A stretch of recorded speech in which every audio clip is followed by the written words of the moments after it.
As you can see, we have a very talented and distinguished panel for this evening. So let's get to the introduction. Oh, but before that, just a little shout out to our exclusive partner, Philippe Laroche, PR Solutions. Okay, so first of all, I'd like to invite Dr. Devika Brendon. She is an editor, a writer, a reviewer, a teacher, and a literary mentor. And her poetry and short stories have been published in Australia, India, Italy, as well as Sri Lanka. And she's a consultant editor at the Fem Asia magazine and a member of the editorial board of literary journal New Salon Writing. I'm really happy that you can join us today.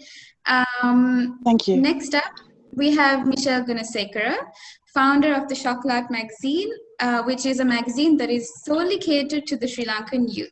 Thank you so much for joining us today, Michelle. And next up, we have Mandy Jayatissa.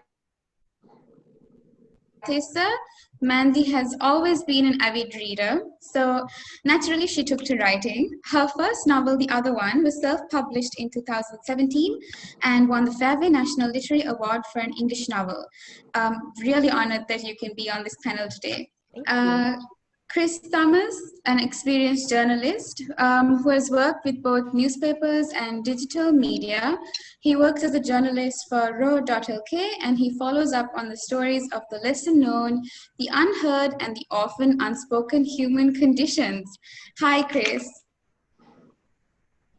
Hi, Amana.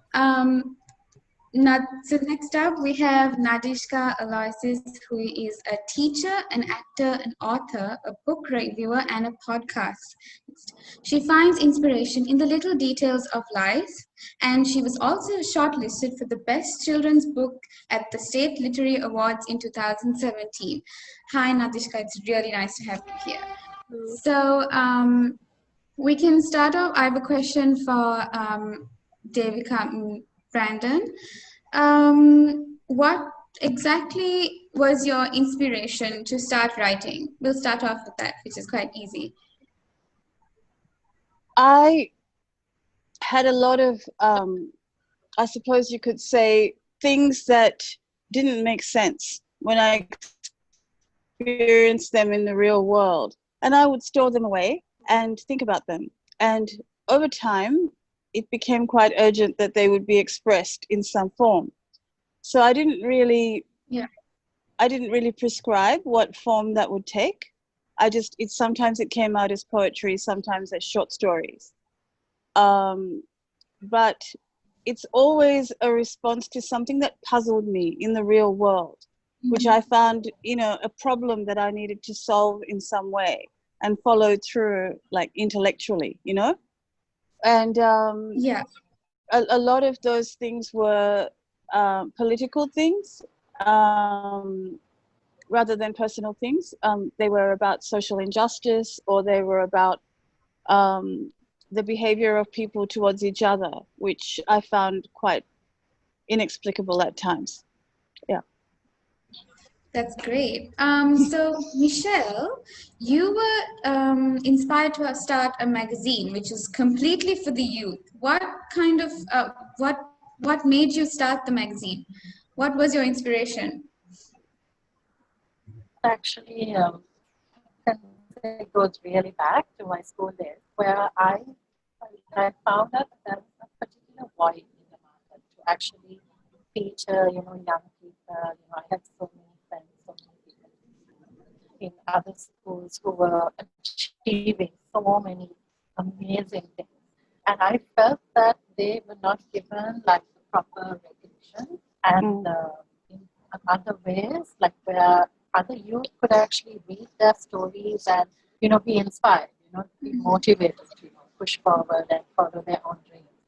So that was actually what, brought me to Chokolaate. It was in the back of my mind during school.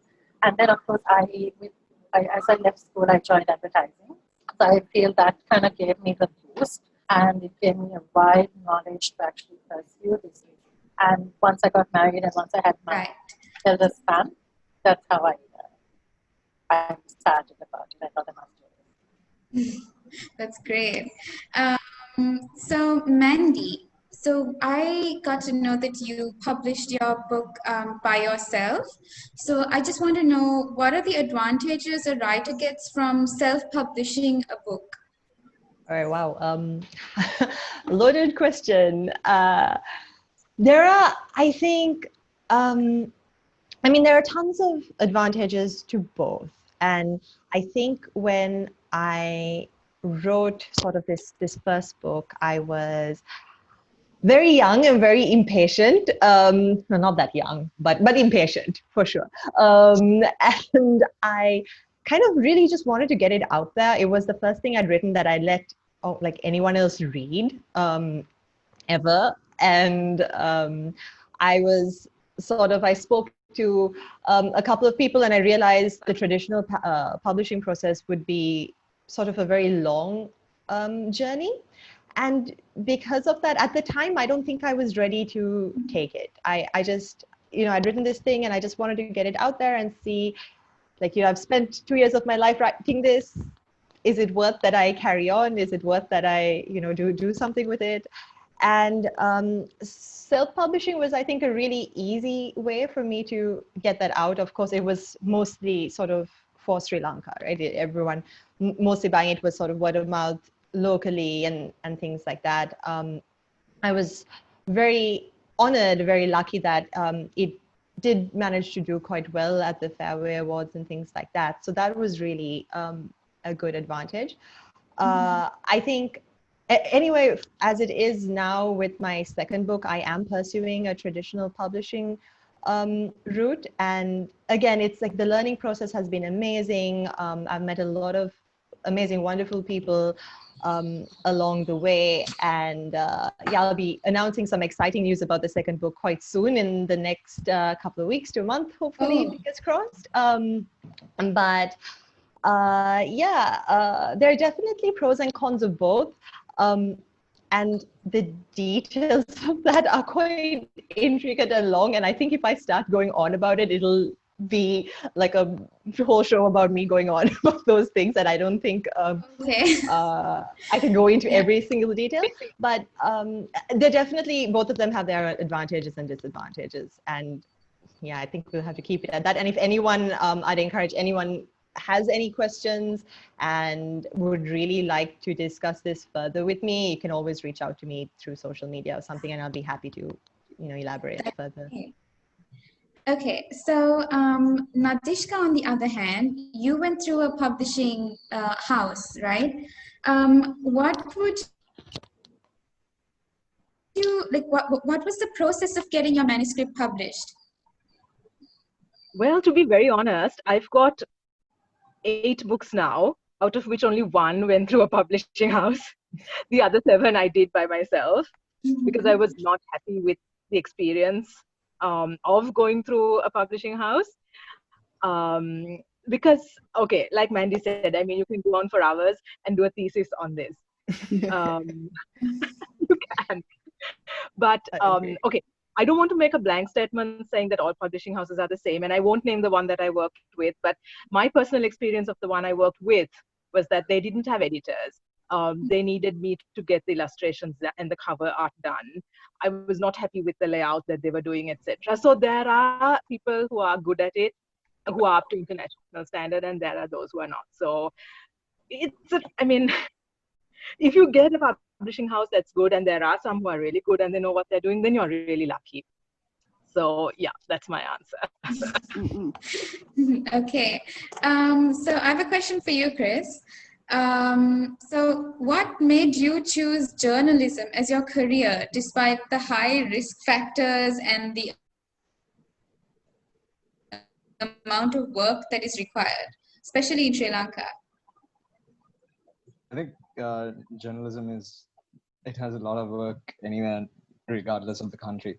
But the reason I got into writing or being a journalist was I've always loved reading and writing. And I don't think it'll change anytime soon. So hence a career path. And journalism has always created so many opportunities for me. And I learn on the job. It's always a trial and error for me. And the high risks are present in any job, but and I don't mean that in a way that you should take it less seriously, but when you're doing the job of telling the truth and giving out information to the people and keeping them informed, those risks become secondary. Your responsibility to tell the story is your priority. Okay.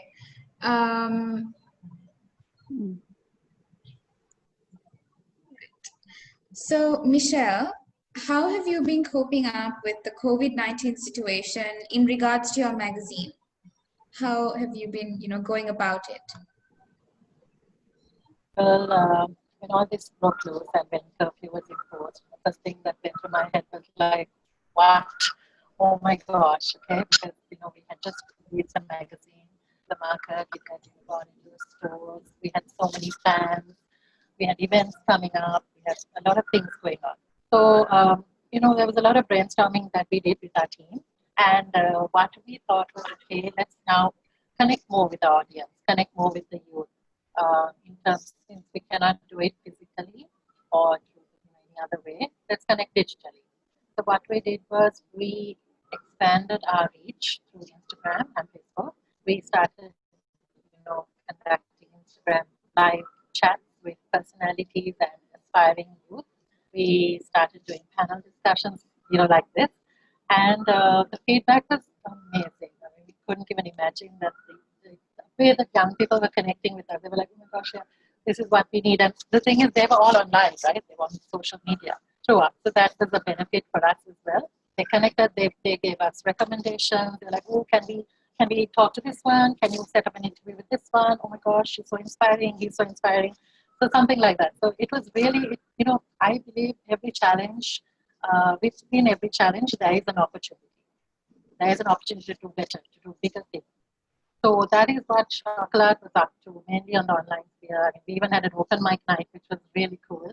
So, I mean, so that in a way, COVID gave us a different outlook. We wouldn't have explored this if not. That's all.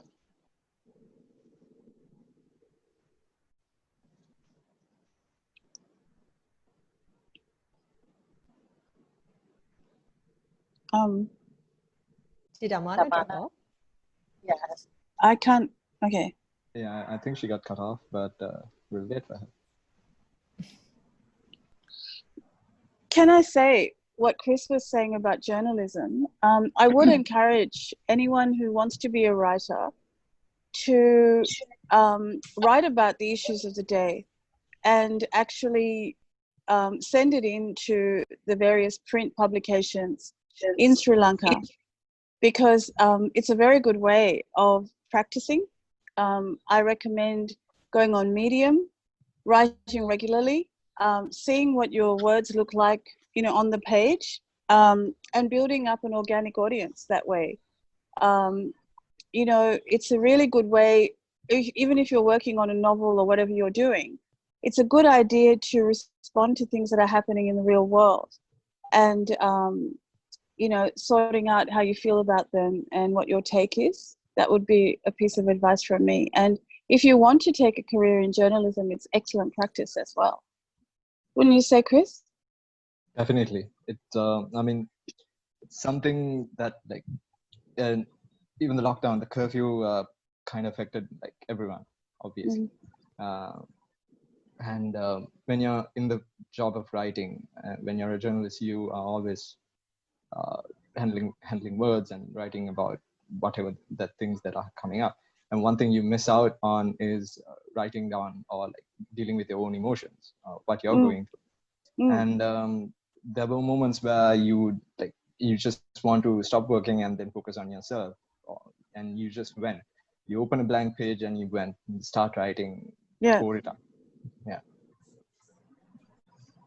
Okay, so I have a question for you, Nadishka. Yes? What is your take on how independent writers, journalists, and artists cope during the pandemic in regards to the financial crisis that also, you have to be real as well, right? So there was a financial crisis. People didn't have job, people were kicked out, people were fired. How do you think these independent freelancers and, you know, journalists and writers coped up with that? Well, freelancers, of course, I don't know, but what I can comment on is what I saw on social media and just in general, right? One thing that I liked about how people were dealing with this is that now I read a lot on Amazon. So I noticed, and I know a lot of people commented, that there were authors and publishers who were making lots of things free, literature. Even if you take like Audible, which you have to normally pay, and nobody in Sri Lanka, I mean, a very, very small amount of people in Sri Lanka would even think of using Audible. But it was made free. And I know a lot of people who really kind of started listening to audiobooks on that because it was free. Then even if you take like J.K. Rowling and that Hogwarts thing that they started where they got the actors to read the books out, and they were doing so many things. They were asking for illustrations from fans. I mean, people were doing a lot of stuff to kind of keep morale up. If you take like the music industry and all those musicals that we watched, the Andrew Lloyd Webbers we watched for free. I mean, that although I'm sure they were also hurting financially, people in the arts were also giving freely, I thought. Something to stay with me as a memory. There was a lot of generosity. Yeah. Right. So, Devika, when we spoke before, you mentioned that finding a good editor in Sri Lanka is very hard for authors. Can you tell me why? And you also are in the Sri Lankan Editors Forum, right? How does that help authors in Sri Lanka? Okay. Well, I mean, there are several reasons why I think a lot of people find it hard to find an editor. A lot of younger authors particularly, and Mandy and Nadishka can comment on this too. A lot of them, I think, feel hesitant because they think that they won't be able to afford to get a professional editing job done on their first book. And they imagine that editors are like incredibly expensive and so on. And yes, being a professional editor means that you should charge for what you do, but I think a reasonable person would negotiate. My advice would be find an editor that is the best fit with you, that understands what you're trying to do, and negotiate with them. Have the confidence to negotiate, because they also want to assist in bringing a really excellent piece of work into the world, right? And they might be prepared. I think they usually would be prepared to make a financial concession for that. You know, if they feel that they want to be part of your project, they will make it possible for you. And what I did was, last year I created a forum because I was hearing from writers that they couldn't find an editor, and I was hearing from editors that they couldn't work out how to connect with writers. So I got impatient like Mandy, and I decided, look, I'll just create a forum, okay, on Facebook. I'm not great with tech, but I just created it. And I said to people, okay, connect. And I said, writers, if you got a project and you want someone to edit it, we've got 70 people on board right now, and there's a huge range of people working in diverse fields, freelance editors and also writers. And I said, if you want a writer, connect with, put up a post about what you're doing, and editors can contact you, and you can negotiate personally with each other. And similarly for editors, I recommended that they do a portfolio describing the kind of editing they do, because there are different kinds. A lot of writers don't know that. There's a big difference between just copy editing, which is just like surface grammar and typos, and actual, structural, substantial edits where you recommend things to the writer, and it's much more difficult and rigorous, and you have to really understand what the writer is wanting so that you don't over assist. You don't want to get in the way of their voice. You're there to facilitate, not to take over. You want to help them put out their work. So that's what the forum is about, and the idea is that you would be contributing actively. So there's actually too much work for one person. So I encourage people to share whatever editing work comes in, and be open and find a person that you're happy to work with. My advice to editors is to offer to do for free, offer to do a sample edit of a couple of chapters, or of the book, and the author can see if what you're doing is actually helping them or not. And that would be a very good way of sorting out if you can work with them or not, But the main message is, do not be intimidated. A professional person will negotiate. That's been my experience. And I think most of the people on the forum would agree. Nadishka, Mandy, any comments to add to that, about the editing in Sri Lanka? Editing anywhere, actually, the importance of it. Of course, it is one of the most important things, right? It's what, no matter how, I think, good or talented you are as a writer, there's only really so far you can go with only your eyes on something. You have to get other input in. And I think, a few things that I didn't know when I started this process, many, many years ago, was I didn't realize, Devika said, that there were different types of editors. And I didn't realize that, there are things that they can speak to you about, right? They can speak to you about structure, they can speak to you about voice, they can speak to you about beats, or they could just give you a line edit, okay, this is just, these are the grammatical mistakes that you make. And a lot of the time we confuse, I think, younger writers or writers that are just starting off might confuse exactly what editing means. And it's important to have these sort of conversations with editors before you start off, because these are all things that were alien to me when I started off. So I'm sure there are, or maybe I'm just one of those odd ones that weren't aware of this. It's very, very common. Yeah. Yeah. And also things there are so many things that you need to think about, where your book, where the story takes place. Is there a particular way of speaking regionally that you need to keep in mind when you're editing? These little things that sometimes as a writer you tend to skip over, especially if you're earlier on. And a good editor, hey, makes all the difference. I 100% agree with that. I think there was a question. I can see a bunch of questions popping up on the side. We'll be asking them in the end. Oh, okay. I don't want to disrupt the flow. Oh, sure. No, the reason is someone asked what the name of Devika's forum was, and I figured maybe we can add it into the chat. It's called yeah, there we go. The SL Editors Forum. I will add that in. Yeah.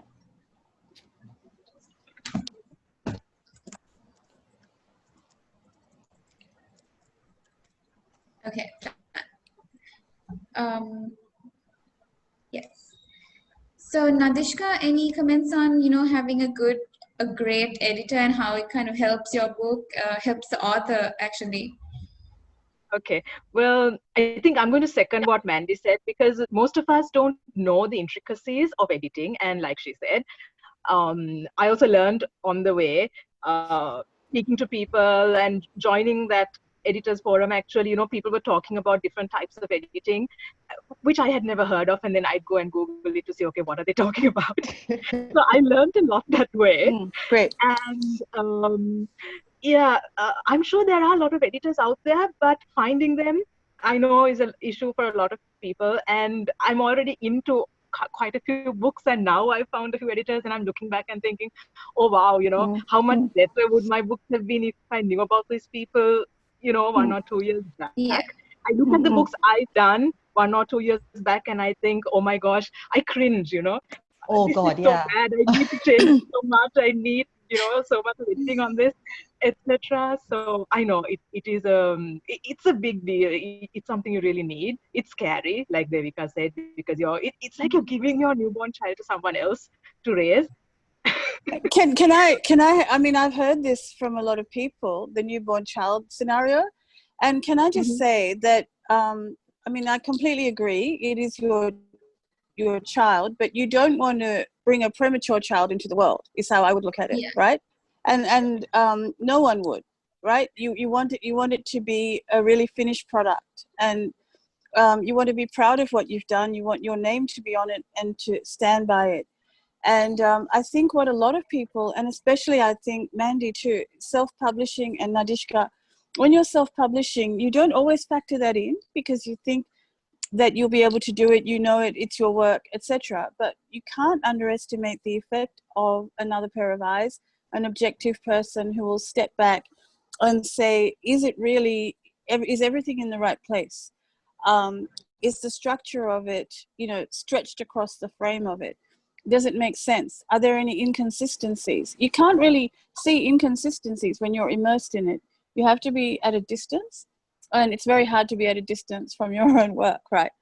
So the thing is, there's a lot of trust that you need to develop with an editor, and that's why I recommend doing a trial run, doing a sample edit, and seeing if you're on the same wavelength and getting each other, because it is quite personal. It's very personal, and I feel that hopefully, in the next few years, people will be more confident to approach people. Both editors approaching writers and writers approaching editors, right? And it'll benefit the whole literary culture. That's the hope. Yeah. Kris, so has journalism taken a new phase with the impact of COVID-19 in terms of ethics and regulations? I think so. The curfew itself kind of showed how things have to change. Yes, we push around the idea of a new normalcy, but not much has changed the way we see it, as opposed to we expected a lot of differences, but what we are seeing right now is not so much. But when it comes to media ethics, we have seen the Ministry of Health and issuing guidelines and regulations, not regulations per se, guidelines and ethics or code of conduct to media personnel and journalists and reporters all across the field on how the disease outbreak and how to deal with people who have been subjected to this. And other than that, it has also been a point where traditional media has actively taken up this fight against fake news and misinformation. Yeah. So yeah, and it's great. It has become, it is. And it has become a really important thing now. Fact checkers are a significant talent that we pursue, and that goes to show how much the field has changed. That's at least one example. That's great. So Michelle, you mentioned that you're doing a lot of webinars and online, lives and stuff, right? How do you think that has benefited your audience in the way you wanted it to? Definitely. Like I mentioned before, it has given us a different medium to actually connect with them more, be able to get their feedback instantaneously, and to actually give the youth what they want, in terms of panel discussion, in terms of the live, in terms of all the online, events that we've been having. So definitely, this is, like I mentioned before, an avenue that we didn't look at much. It was there, but we didn't, think, okay, this also could be something that we could do. Because, the whole objective of Chokolaate is, in the end of the day, to give a platform to these youth in terms of writing, predominantly writing, but of course we do go in other various, avenues as well. So, through this, and what we have in store is something to do with another platform that we are thinking. It's still in the pipeline, where we actually give a platform for these young writers to come forward and, put out their work, so that, most of them are, there are so much talented kids, so much, for a week, we must be getting at least about 5 to 6 writers, potential writers, who want to write for the magazine, who want to see their name in print, so but just the thought that we could actually do something for them is a great feeling altogether, because we want to nurture them, we want to, give them the proper guidance. So we need to, put all our heads together and see how best we can actually give something more to the youth, because the talent is out there. It's just that we need to, go out and grab it and showcase it, because our entire country has so much of potential. And I feel, there could be something in that where we could look at, really putting Sri Lanka on the map. Yeah. Mm. Yes, definitely. So I have a question for Mandy. So before COVID-19, I'm sure you had to, so you're a corporate trainer, right? Mm-hmm. So I'm pretty sure you had a very busy schedule and you had to kind of give keep time to be creative. But how has the lockdown kind of benefited you in ways of creating more content and having more free time? Oh, that's such a loaded question again. Okay, no, I laugh and I say it's loaded because I think the first 2 or 3 weeks of lockdown was me sort of lying on my couch feeling utterly miserable and completely sorry for myself and everyone else around, and just wondering how the world got to be where it sat, and just it was just all gloom and doom for a good few weeks. No creativity, to a point where I couldn't even read. The first, I am someone I read a lot, and that's all I do actually in my free time. And so I couldn't even bring myself to read. That's how sort of I think upset I was by the whole thing. As the weeks ticked by, and the reality of everything kind of set in, and I realized I've had to just kind of pick up. I can't be wallowing in this for so long. Definitely the newfound time has been, it's been great, but it's been interesting as well. It's been a combination of obviously worry, right? Because you're worried for yourself and your safety, but you're also worried for the country and how people are surviving. We spoke briefly about the financial issues that have been going on, and when you see a lot of that, it's almost difficult, because I am a very emotional writer in that I like to have everything sort of organized and set in place, and that makes me happy, and then that allows me to write and create. But when you keep hearing all these really terrible stories, and I think the world in general is just at this odd place. 2020 has been such a crazy year for everyone. I think I had to kind of dig very deep, and then try to arrange myself, and I had to create this fake routine.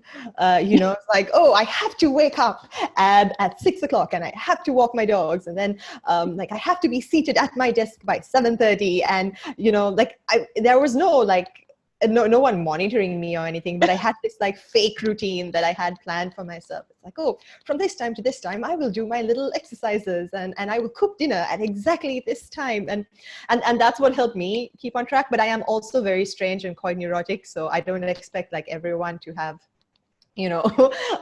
followed suit this way. It was just a coping mechanism for me. Definitely, I think now that we've settled more into this whole working from home routine, and things have slowed down, obviously, for me on the corporate training side of things. At times like this, it's only to be expected. So now I have, I think sort of midway through the lockdown, I kind of realized, okay, great. Finished up a lot of the work that I had to do with the second book that I was working on, and I've now started quite heavily into book 3 now. So yeah, it did work out okay for me, and it's been good, but it was tough getting to this point. I think the adjustment was particularly difficult for me. Right. And Devika, how was the lockdown for you in terms of free time and all of that? It's been fantastic. I've actually loved it, mainly because anybody who wants to come anywhere near me to get lessons or anything like that needs a curfew pass. So it means that I have a lot of time control, which I didn't have before. It was more focused because I teach as well. So it was focused on my students' schedules, but they had to take a step back. which gave me enormous, amount of time to do my own projects. And I've been able to do a lot, and I've been really grateful for it, to be honest. And even now, I've been wanting for years for my students here to go online. And now they're actually considering it, because they were like, no, old school, we want the tutor right there. We want face-to-face. Well, now they can't make those demands, you see. Legally, they can't. And in terms of health issues, they can't. So they've had to adapt and evolve. So we're doing it by Skype. We're doing it by WhatsApp Messenger. We're doing it by, Messenger on Facebook. We do video, we do audio, we do like little mini podcasts, we do email, and we're doing very well with that. But it means I have much more control. So like Mandy has her own inner governess, which I think is a really adorable idea. It's much easier because it means that I don't have students constantly bombarding. You see, it's very difficult when you're trying to get a piece of work done to have somebody, people asking for help and, assistance and so on. And you can't say no because that's your job. So it's allowed everything to be more organized. And I've been really thankful for it. And I don't want to go back, to be honest. I'd like things to be more organized. I'd like to have, like, say, for example, I have a friend who's very disciplined and she spends the mornings reading and the afternoons writing. And that's what she's been doing for years. So you don't call her in the morning because that's her absorbing time. And you don't call her in the afternoon because that's her giving out time. So you don't really call her, which is not bad. That's right. Actually. You don't call her until 6 p.m. Mm-hmm. And that's how, and she's very productive, and she explains that to you quite early on, which makes a lot of sense. But I guess it's your priorities, everybody's got different lives and so on, but I've actually found a real godsend is I've realized that a lot of things I was doing before are really not that important. A lot of things are not that significant.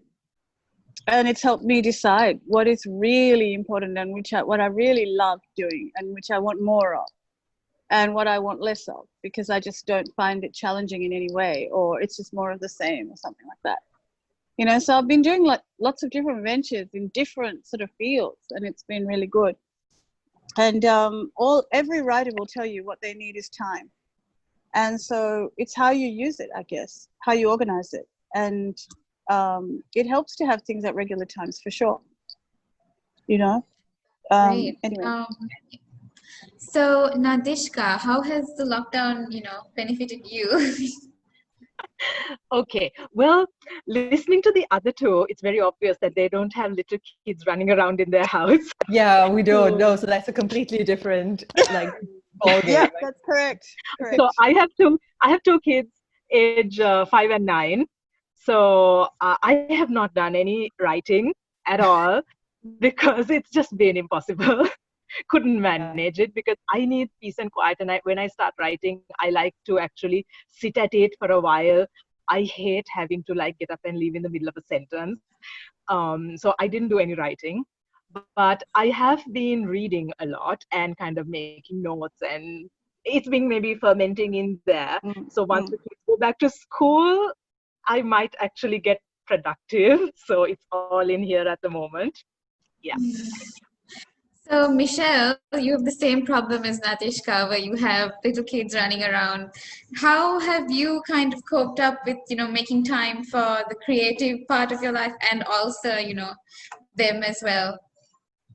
So yeah, it's been a challenge because apart from, dealing with work and the kids, not that they get in my way or anything.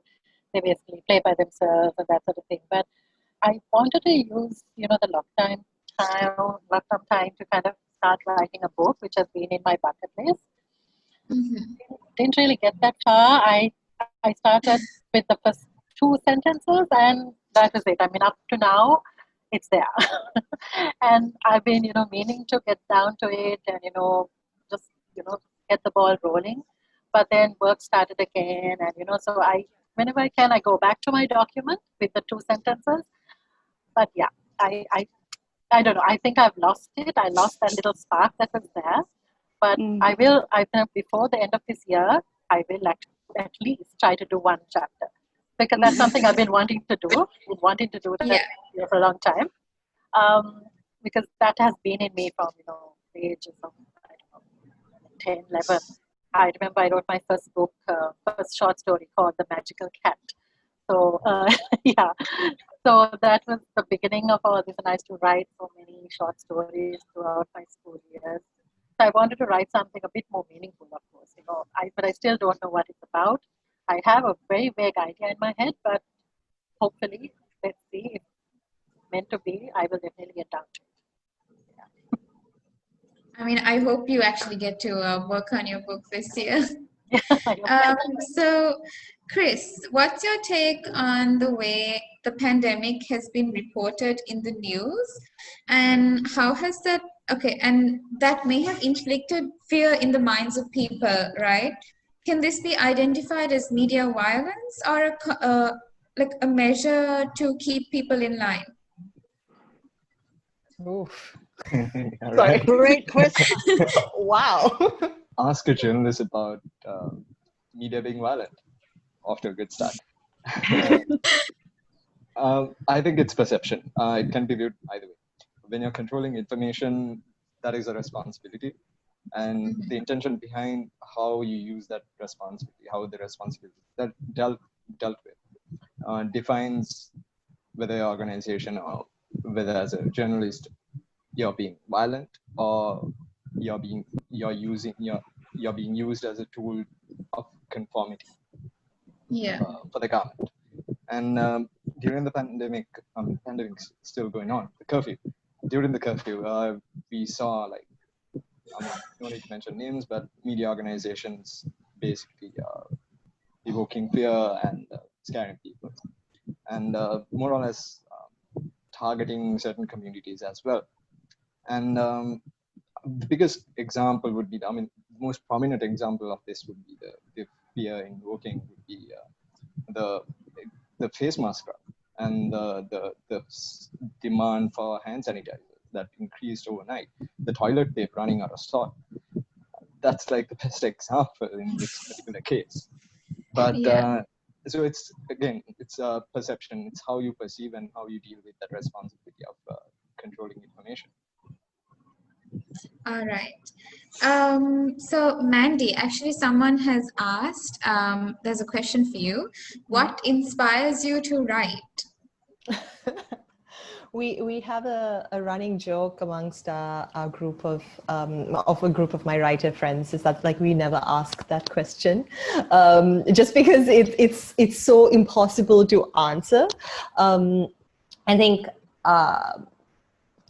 if you're a writer, and it's not something you just like magically sort of become, right? I don't think like you wake up one day in the morning and it's like, I'm going to be a writer. I think if you actually were to sort of think back, you'd realize that you'd always want to take what you see and arrange it into some sort of format of storytelling. And I think that's always been something that I've like done as a child, just these random stories, like Michelle mentioned the magical cat, and I thought that was so adorable, because I think I definitely have a couple of like oddballs in there as well.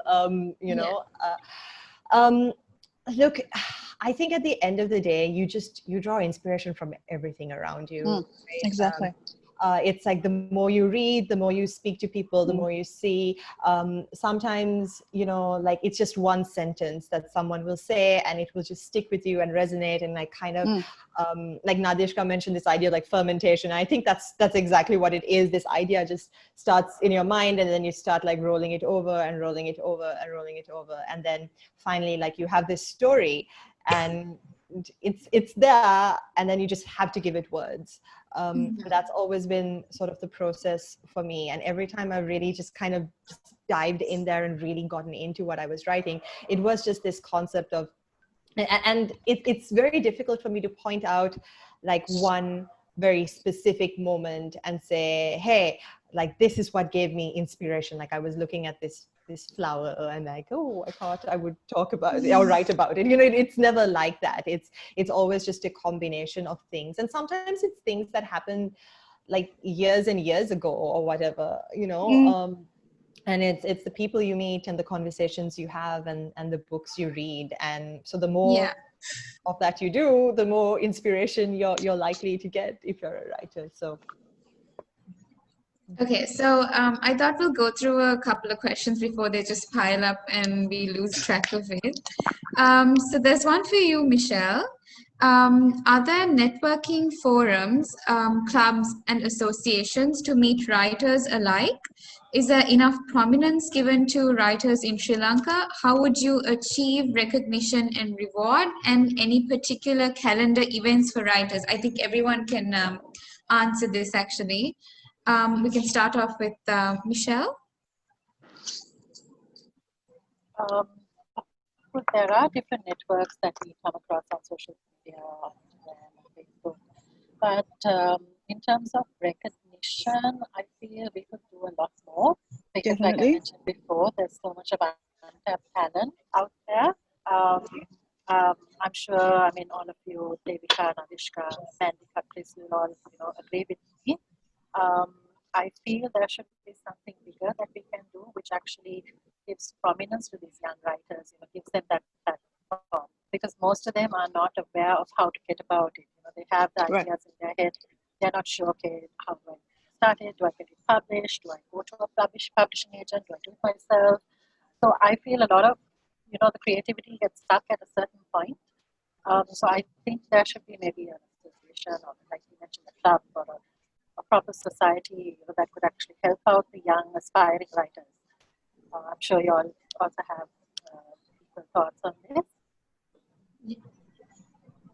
Anyone else would like to add to that? Nadishka? Well, yeah, a couple of things that I would like to see. There are, nobody runs a continuous creative writing course as far as I know. I mean, none of our universities, for example, have some kind of like a certificate course or whatever that you for a short time, brush up on your writing skills, or even for editing, because I was wanting to go into editing and I asked around and everyone's like, oh, there's no such thing like that. You need to kind of register for something online, which I was not too happy about because I would like to have face-to-face discussions. Sorry, Devika. But yeah, so that's one thing where it has to be continuous. It can't be this one-off thing that props up once every 10 years or something, right? Then another thing is I think our publishers can also do more to kind of tell people when they're taking in manuscripts, because nobody knows what's happening behind those doors. Sometimes you contact the publishing house and they're like, oh, we're not taking anything in right now. And then I'm like, okay, so when are you taking something in? We don't know. Communication has to flow better. From the point of view of like teenagers or young people who are in school, I think if someone goes into schools, conducts programs about writing, about publishing houses can do that. They can find talent. I know, I've told this to a lot of people and they're like, okay, you're going to be treading on lots of toes saying these things, but it has to be said, not enough is being done. Right. And Devika, do you have anything to add on to that? Well, I totally agree that there could be a lot more courses given on certain aspects like editing. But, and I think the publishers definitely could be much more proactive. I don't know how exactly, but they could definitely be more proactive in approaching writers generally and being more open in giving information about what they're looking for and the dates, so people can plan their year, and say, oh, well, I'll be submitting my manuscript at that time, because everyone's trying to, these are the arts. We're trying to fit everything in amidst our ordinary life, that's how we all are. So it helps a lot if we have like a trajectory of that kind. I would say one of the biggest, and this is one of the questions we were discussing, one of the biggest things we can do to support our writers is to review them. And by review, I don't mean a few lines on Amazon or Goodreads, most of which are clearly written by your friends. I'm talking about the effort involved in seriously writing an objective, balanced review in a publication, which has a lot of influence. I discussed this with Sam Pereira from Pereira Hussein, and I asked him straight out, how important is a good literary review of a book? And he said, it's like gold. If a writer can get a lengthy, detailed, serious review, which is a positive one on balance of their book, their work will be taken much more seriously. And so I would actually recommend that people start learning how to review so that we can be of assistance in helping young writers by reading them and by responding to them in published form, right? I mean, there are a lot of bloggers who do reviews, and that's great. But the problem with blogging is that there's no filter. And you can say whatever you want, and a lot of what goes in is biased. And I've actually seen quite a lot of attacking reviews being done, which I think is really unhelpful for a young writer particularly, and even for an established one. I mean, there's enough negativity in the world. Frankly, I have a rule, which is if you feel that on balance the writer doesn't achieve what they want to achieve, don't review it. Just don't. I mean, if you can't say more positives than negatives, just don't, because it's very damaging to a writer to have negative things being said about them and shared and so on. Nobody wants that. So try and focus on what they're trying to do. Try and keep your biases and prejudices out of it. Don't talk about yourself. You're there to facilitate them, not you. There's way too much ego in a lot of what people say. And just try to showcase the literary qualities of the work. Focus on the literary qualities, because I was watching the Gratian Award yesterday, and that's what they were saying. They were saying they were looking for writers who could unself-consciously use English. Now that's a big call in Sri Lanka, because a lot of young people who've been educated here are not unself-conscious about English. You know, so it would help a lot if a reviewer could understand all that complexity. And I would encourage people to start commenting on each other's books and build each other up in that way, you know, and try not to attack if you possibly can, you know, because it's really unhelpful and painful for a writer to have, you know, I mean, in the name of, what's the word, objectivity, some people license themselves to say some really terrible things. And a lot of them are personal remarks. I actually stood up in a symposium and mentioned this. I said, I don't think that the reviewing culture in Sri Lanka is very objective or balanced. And going back to what Kris was saying earlier about journalism, I think reviewers have a tremendous responsibility. And I think people should take that very seriously. I don't know if the other writers agree with me there, but I think people should be a lot more responsible when reviewing. Devika, Right. would it be correct if I say Sri Lanka doesn't have a proper review culture? Well, again, I went through a similar thing like I did with the Sri Lanka Editors Forum. I thought, why is there nothing? And then I thought, okay, there's going to be no answer to that question. So why don't you create one? So what I decided to do, I mean, just to be quite honest, there have been reviews sporadically published from time to time by various people in the Sunday Times Plus, sometimes in the Sunday Island, but basically the print media do not have space for literary reviews.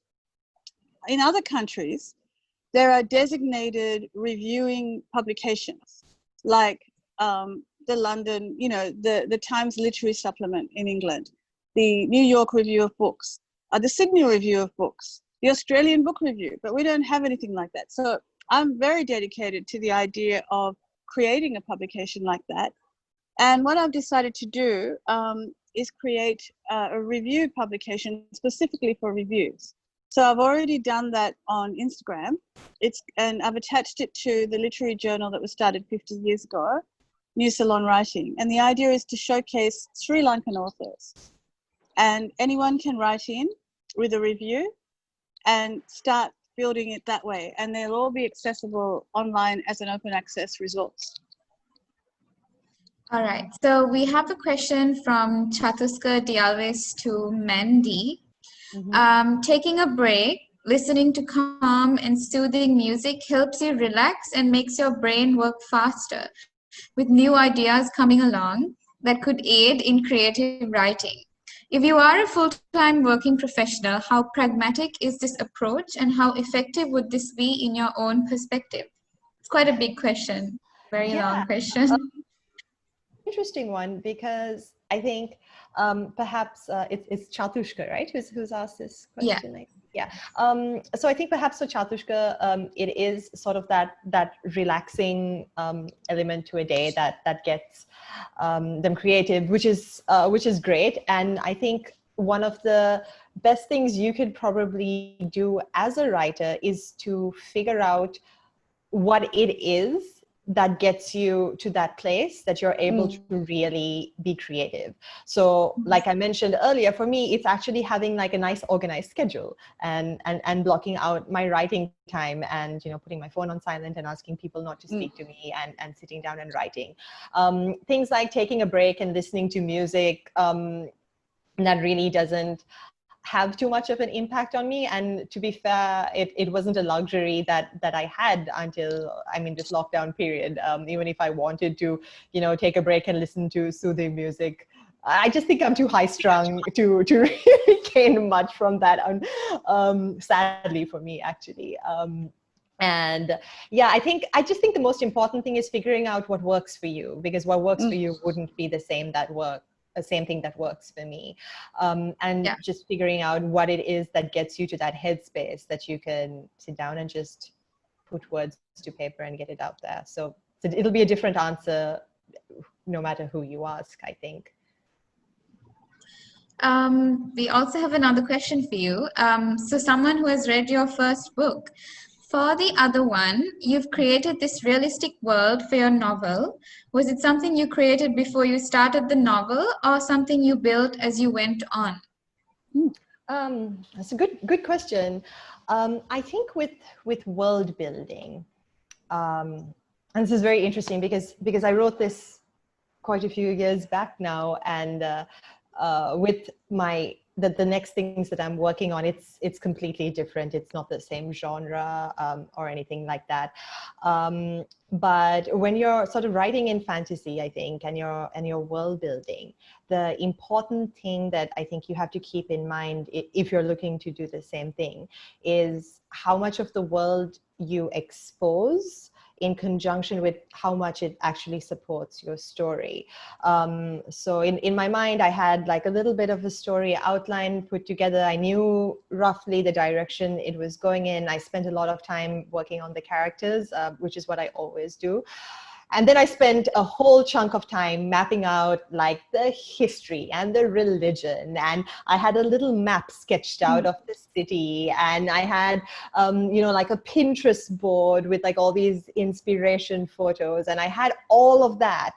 And maybe like 5 or 10% made it to the final book, because how much you reveal in the world, it only matters on how much it actually supports the actual narrative and the story you're trying to tell. So while you might know those details, and it certainly does help to know those details and the limitations and the abilities within that world that you're building, especially if you're looking at fantasy, and no matter how much of that you know and you have it locked down, you still need to not just make it a like, okay, so this is like the atmosphere and this is the political structure there, and you can't just like dump it all out. It has to make sense to the story you're telling.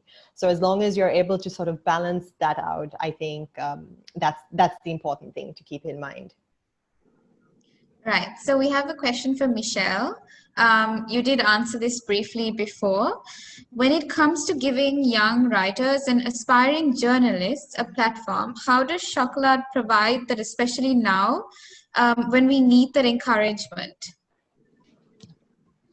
Okay. So we, apart from the articles and interviews that we have in the magazine, we also have a section called Chokolaate Creative, which actually gives a sort of like an opportunity for anyone to send in their short stories or poems or creative writing, any form.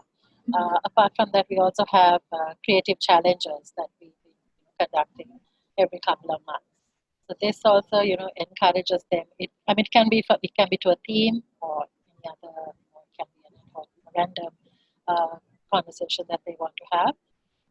Apart from that, of course, we also do give young school leavers or even kids who are still in school the chance to, interview maybe somebody, maybe a friend or somebody in their school who is achieving something, or they can do an event review, maybe their own school, I don't know, concert or Commerce Day, or, where they kind of get a kind of like a step into journalism, a step into media, a step into expressing themselves.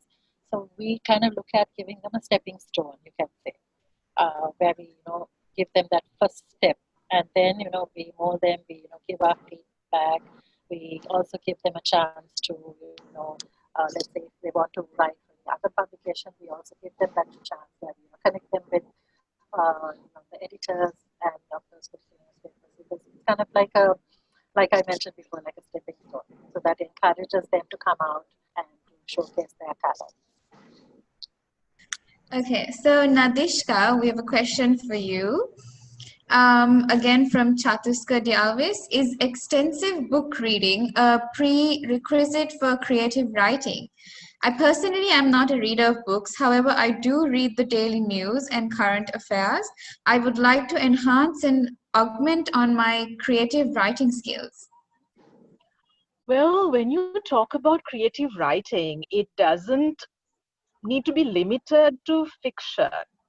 I mean, even non-fiction, biographies, autobiographies, travelogues, there's a lot out there that's very creative in the way it's put across, but it's not a made-up story. So what I would suggest is, or what I know from experience, is that you write a lot based on what you read. It's input-output. But creative writing doesn't need to be narrowed down to just one tiny slot of fiction. So if you're a person who doesn't naturally read fantasy, sci-fi, or crime or political thrillers or whatever, but you do read other stuff, I would suggest that you start writing as creatively as possible on those areas. And then if you want to try your hand at something else, I mean, there's no harm in trying to write a fantasy book or a crime novel or whatever. There's a lot of information out there. I mean, if you want to be a crime writer, you can just Google it and you'll get points on, what are the main aspects that you need to cover in crime writing. And then if you want to give it a shot, you can do that. So it's really up to you. So we have another question too, I think for all the panelists. After editing the manuscript, if I'm going ahead with the self-publishing track, how would you suggest to find a contact for preparing for printing?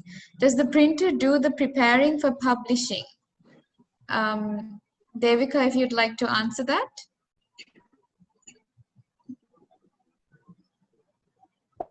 Actually, I think Nadishka would, because she's had to do that herself 8 times.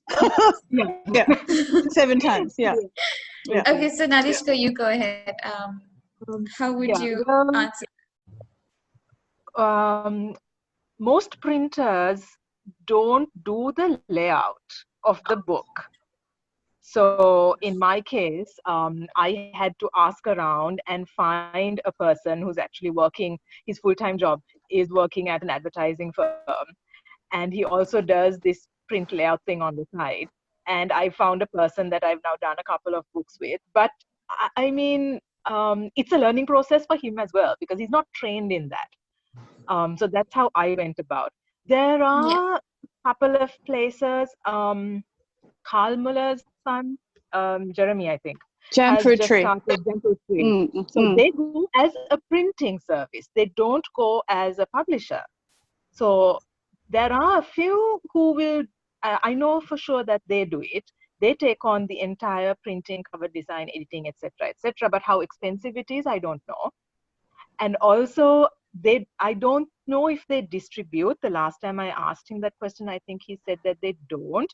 So then you will end up having like 500 or 1,000 copies in your house, if that is the case, which is the case with me. I've got books all over the place. So you need to think of that as well.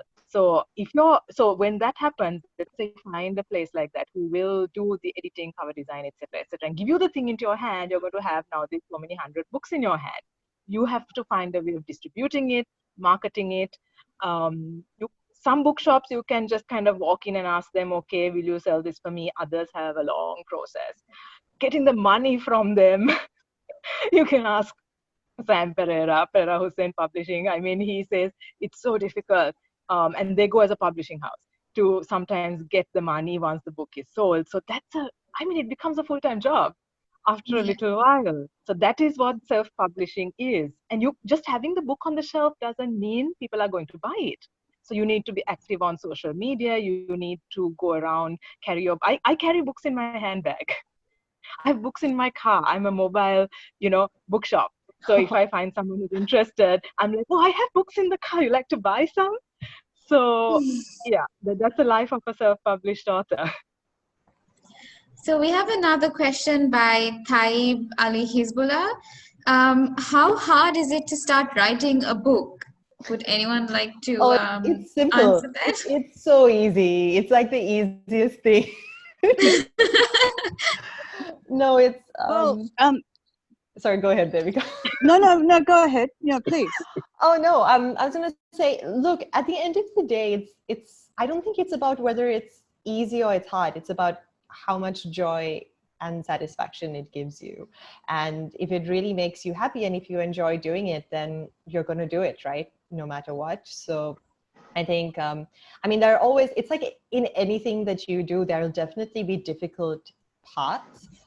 But if on the whole, it makes you happy, I think that's what's important. So it's a simple answer for me, at least.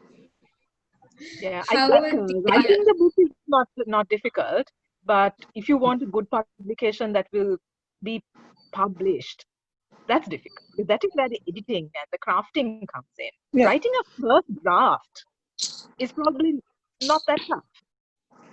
I think it starts with taking notes. If we want to be really practical about it, I think Michelle was saying about wanting to write a whole chapter. Why don't we? It's a good idea to start getting into the habit of jotting down notes, like a sketchbook, writing down little anecdotes, little incidents, just and going back and developing them when you have more time. You often find that those paragraphs become whole chapters over time. And I'm not a great fan of I have to write 2,000 words a day, all that sort of thing. Focus on what you're trying to say and the picture that you're creating. Like Mandy said, there's a joy in creating a world, and you step into that world. It's the most exciting thing. You can feel it when you're reading, like you go into the world someone else has created. But when you're creating it yourself, there's no other feeling like that. And I'm writing for the first time a full-length novel. It's much more difficult than short stories to try and, sustain characterization over that period of time. And it's really interesting. But because there's so much, I've been writing it for about 3 years, just in note form. And I've got all these notes. And now I've got a timeline of scenes. And there's, a plan of events over a whole year. And each paragraph or incident is fitting in. And it's a matter of positioning all of those things so that they all hold together. But it is everyone's process. But don't be intimidated. Get some notebooks and start jotting them down. I think every writer that I know has lots and lots of notebooks, and they work from those. They throw them in a drawer, but then a couple of years later, they dig them out again, and they can see that there was an idea they were working on, and so on. So I have another question for Kris. How was the experience of working throughout the pandemic? What are the things that you did to keep the public informed during the pandemic? So my work at Brew is mostly writing. We write articles, feature-length articles, and video scripts. that become short videos, and you've probably seen them. And during the lockdown, it was mostly about, we did a series of articles, COVID-related articles, from the basic details you need to know about the disease and how to be safe, to like stories from the ground itself, like how are the average people dealing with this lockdown and the disease. How are the daily wage earners who had to, who barely survived before the lockdown, how are they surviving now without no income or whatsoever? And so there were stories from, there were like lockdown stories. Like there were people who had access to internet writing about it, ranting about it on social media. But these stories are not the type that gets attention on social media. They have no platform to talk about it. So we kind of did like provide them that platform, and it was mostly over the phone interviews. It was in order to compile, I think, around 20 stories. It took us 2 weeks, two writers, 2 weeks, and I have no idea how many phone calls. But those stories are online, and there were other stories, like how we did a data story about COVID and how Sri Lanka managed the disease, managed the outbreak during the first 5 months of this year. And disinformation or misinformation. We also compiled an article about WhatsApp forwards that happen to like get forwarded or like spread misinformation and fake news during the lockdown about the disease or about the curfew. So it was a very hectic few months, 3 months. Creativity wise, yes, I understand, like it can take like a punch to the gut, but when you're doing something, how do I say this? When you're doing something that you think is necessary, you're pushing yourself to do it right. So that's where, at least from me, if I feel the responsibility to tell those stories, so I tell it as much as I can. Yes. So we actually have another question as well.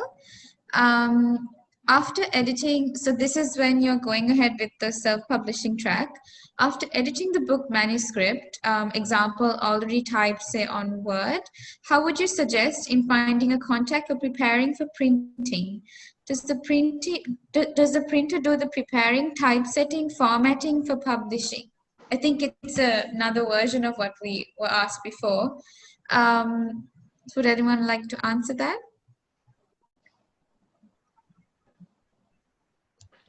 Mandy? No one wants to answer it because it's one of the least fun things when it comes to, I think, this whole process. I think for me, I did most of the formatting myself.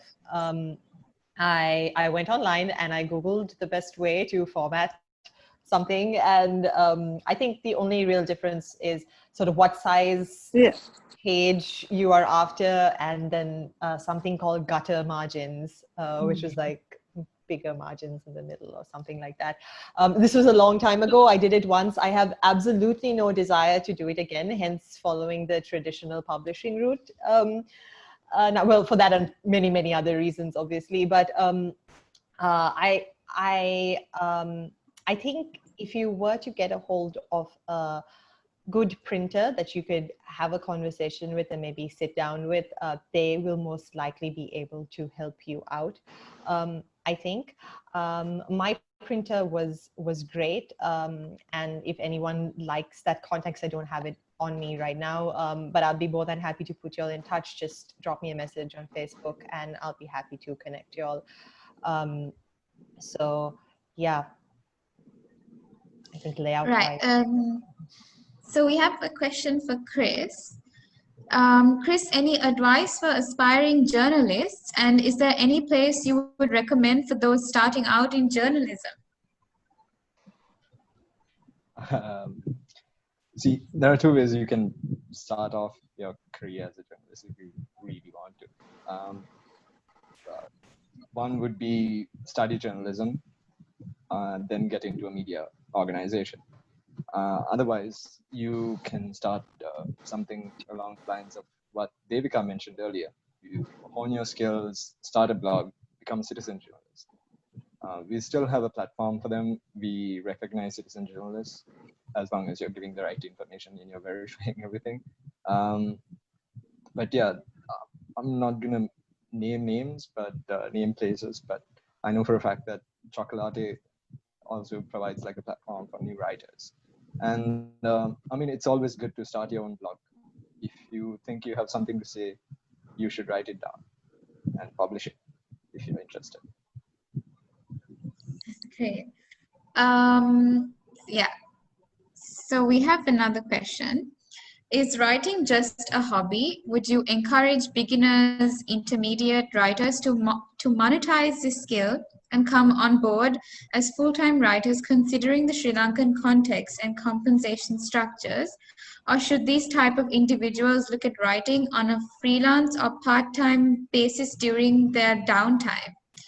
Devika, would you like to answer that?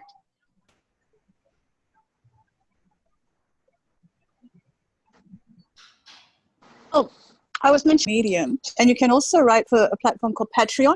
You must have heard of that, where people can pay. They can subscribe to your writing, so that you literally have an audience that is willing to pay you for your words directly. With Medium, there's lots of different options, but the point is that people you've never known, who've never known you, can read your work and respond and subscribe just because they like what you do. And that's a really great feeling, you know, because quite often you sometimes suspect your friends of just supporting you because they like you, right? And so when they say, oh, it's great or whatever, you just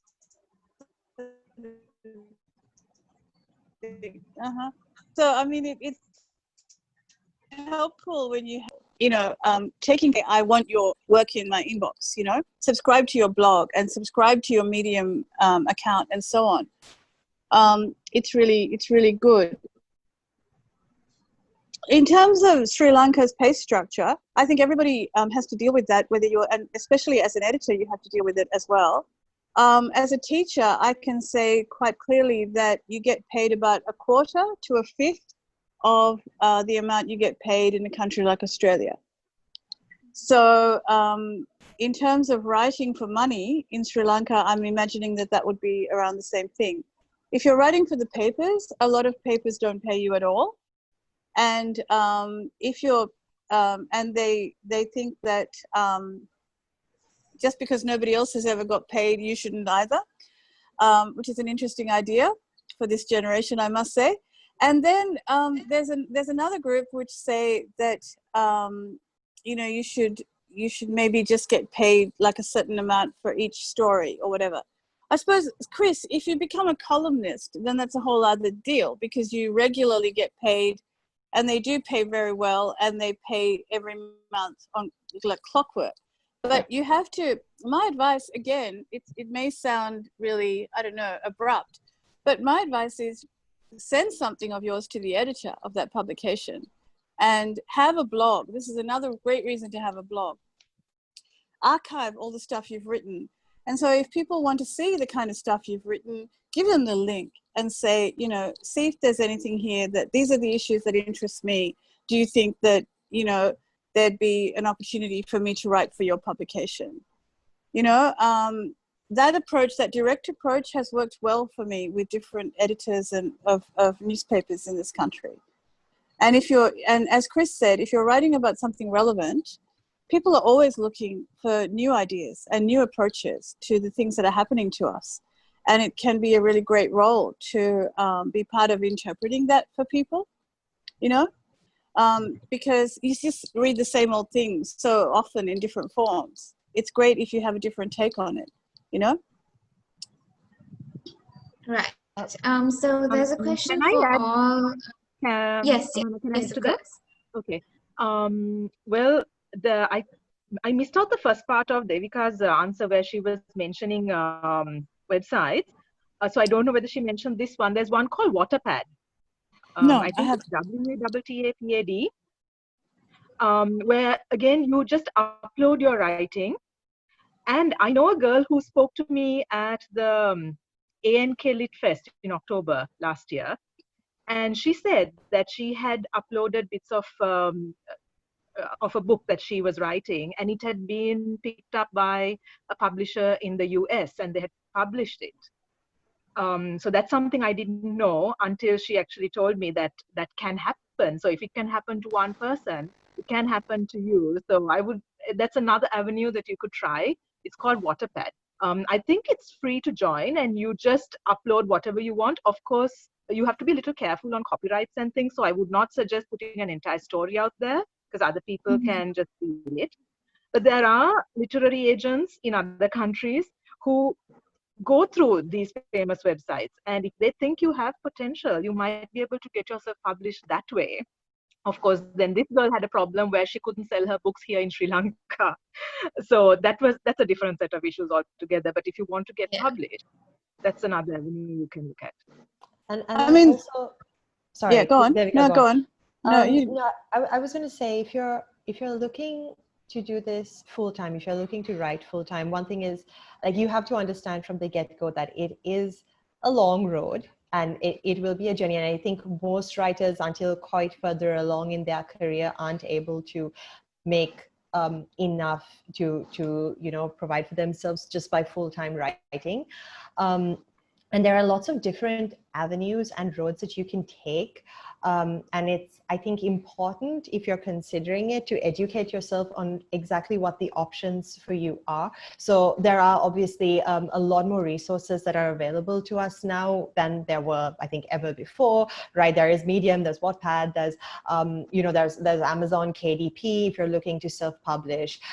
If you're looking to print books and distribute them in Sri Lanka, that is an option. I don't know how much that will actually be practical in terms of being able to sustain yourself full time on a route like that. There is traditional publishing, and there's traditional publishing again within Sri Lanka, and then also traditional publishing that takes place internationally. So it would probably be best that you sort of educate yourselves on these different avenues and figure out which realistically could work for you, the amount of effort and the amount of resources you're able to allocate on each track. And it truly is something that varies for different people. So I would just suggest just start looking into those things. And again, like, feel free to reach out to me. I think most of us would be open to answering any of the questions in a little bit more of a detailed way as we go on. So I'm definitely open. So feel free to just drop me a message on Facebook or Instagram or whatever, and I'll be happy to work to let you know what my process was and how I reached the point that I have reached now. Yeah. And just educate yourself. Like, we have resources now, and we're able to really do that. So just be informed before you just kind of decide, hey, I'm going to quit my day job and I'm going to be a full-time writer, because it's a tough road. Yeah. So we have another question. Oh, yeah, you had something to say. Yeah, I think it would really help. And again, it might seem a bit radical, but if you're a young writer or an emerging writer of any age, have the confidence to believe that your work is interesting to people outside Sri Lanka. Think internationally. Start entering competitions internationally. Start looking, for publications that are international online or whatever. Start participating in international groups, and be part of the worldwide literary community as well as the local one. Because I wanted to say this, it's an important point. I think in Sri Lanka, people have had a gatekeeper culture until quite recently. They believed there were certain special people and their cliques who were the ones who were literary, and everybody else were outsiders. And I think that thinking is really old-fashioned. I don't think you need to be the son or daughter of a particular person or be going to a particular literary group to be a literary person.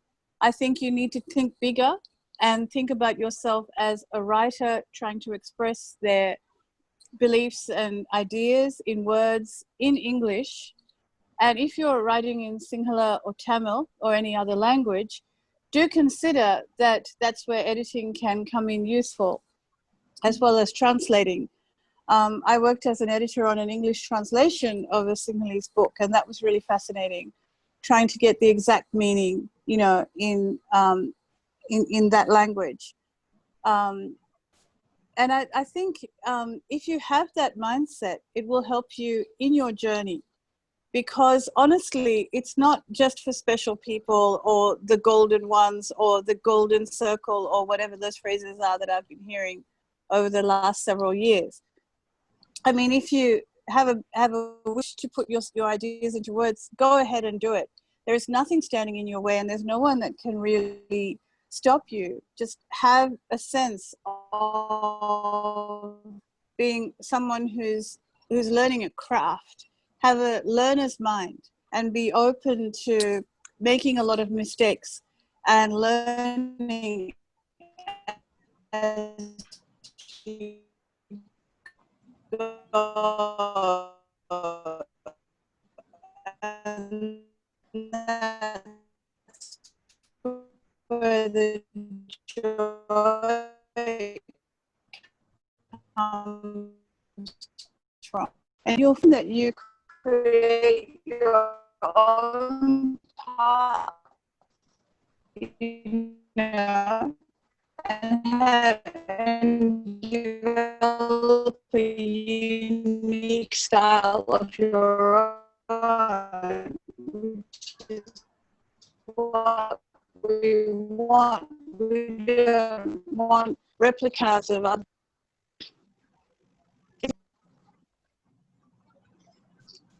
Oh. Yeah. So we have another question.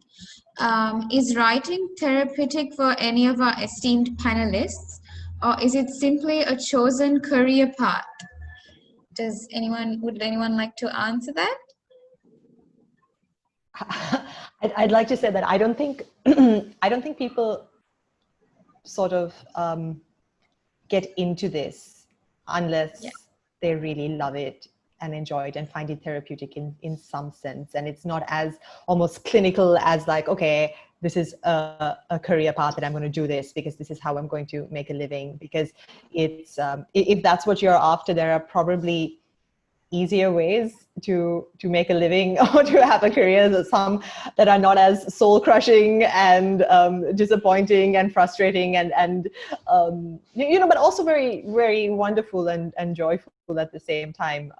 For me, it's 100% something that I'm passionate about, and that's why I'm doing it. I love doing it. I probably have been writing in some sense, in some form, since as far back as I could remember. So this was just a natural thing for me. And I think most writers would say the same, at least most writers I speak to say the same. So. Right. Would anyone like to add to that? Yeah. So we have another question. Yeah. Yes, yeah. no. You continue. Sorry. Writing is definitely a passion, but when it comes to journalism, it becomes part of your income as well. You learn to live.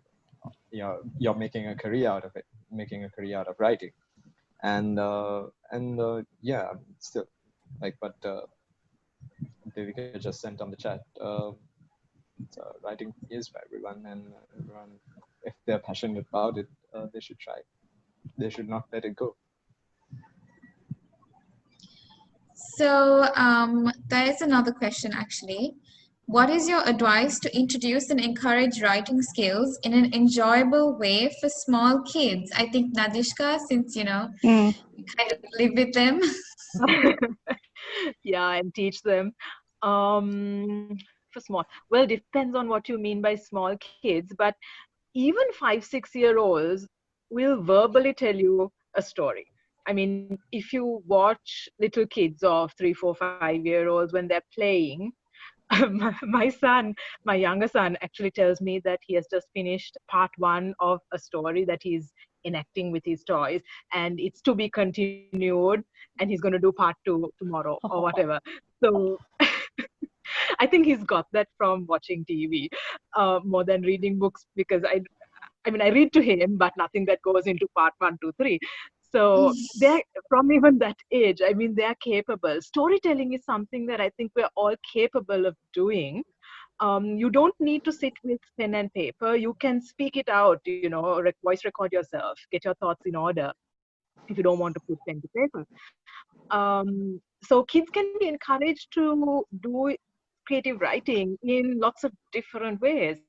And something I think that a lot of young people like to do is if they have a favorite book, like let's say they really like Harry Potter, you get a lot of fan fiction. So that's a way that a lot of young people start, where they take that world that has already been created and they add to it. They take a character and kind of develop that in the way that they feel it should go. So in little bits and pieces, but if you kind of give a topic and say, okay, write a story on this, then it becomes like a school assignment or you know something that you want to do. Yeah, Devika, you're also teaching, so why don't you add to that? Yeah, I'd encourage the keeping of a journal, a writing journal. As I said, as a teacher and as a parent, you can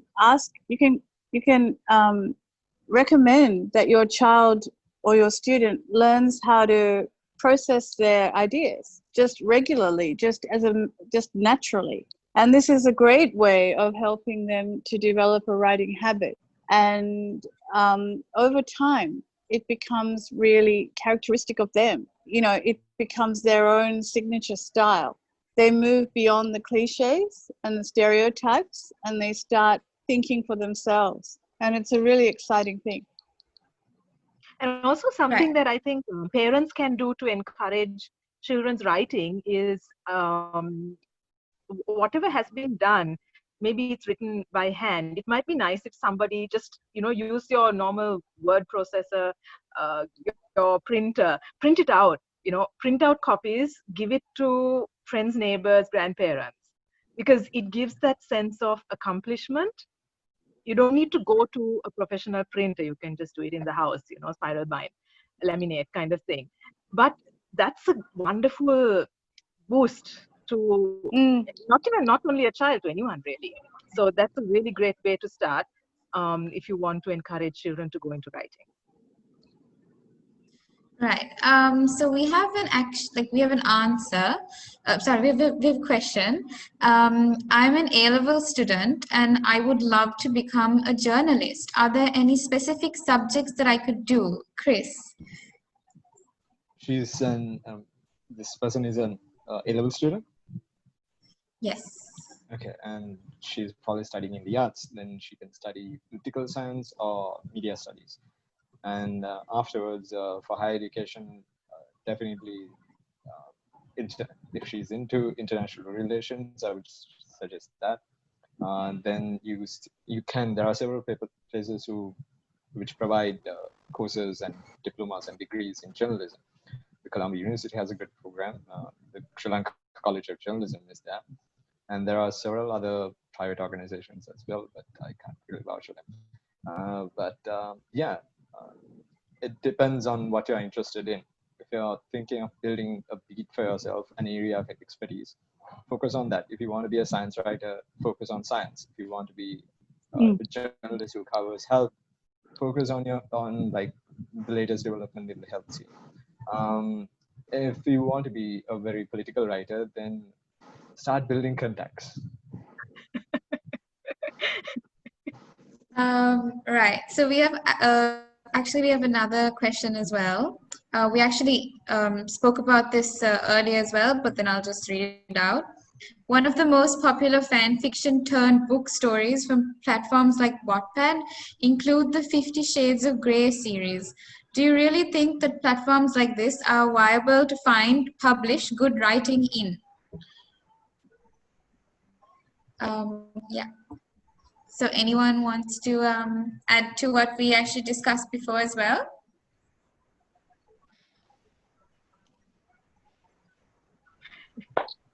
All right.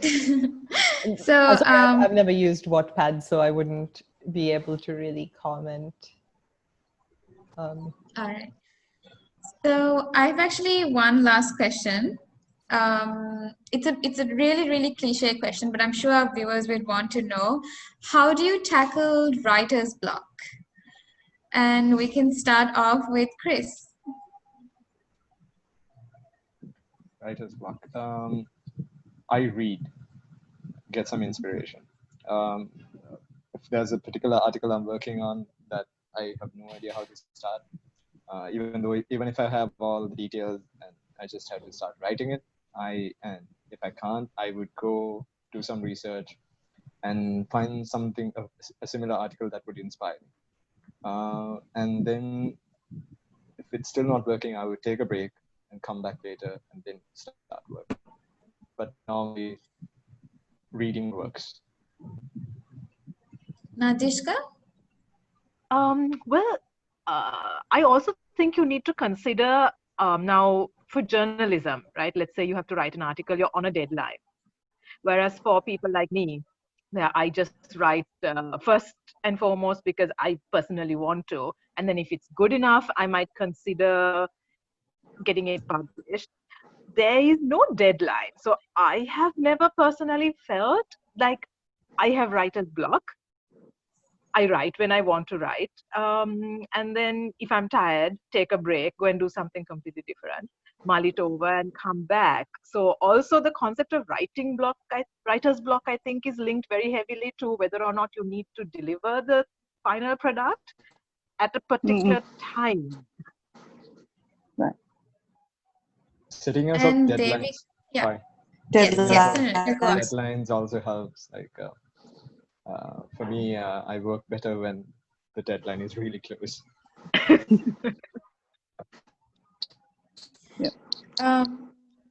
Devika, how do you personally tackle with the writer's block? I take physical exercise always because it's